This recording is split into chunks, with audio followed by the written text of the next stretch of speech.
তো hello everyone, আমি মধুমিতা। আর আজ চলে গিয়েছিলাম আমার দলবল নিয়ে হাতিবাগানে।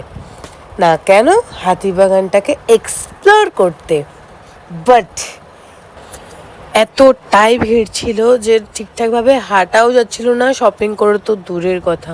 আমাদের ভুল হয়েছে গাইস, ভেবেছিলাম এবারে পুজোয় বেরোনোর মতো কেউ থাকবে না, এই শপিং করার কেউ থাকবে না, কিন্তু আমরা ভুল। আমরা হাতিবাগানে এসে সিদ্ধ হয়ে গেছি।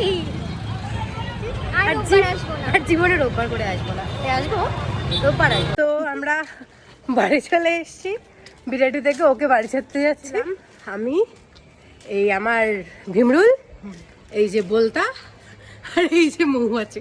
তানিশা আপাতত পুতুল হয়ে গেছে, ওকে নিয়ে যাচ্ছি কষ্ট করে কোলে করে। ওকে আমরা তানিশা আমাদের আদরে আদরে মাথায় উঠে গেছে। তানিশা লাইভ এভাবে মাথায় উঠছো, নামো মাথা থেকে।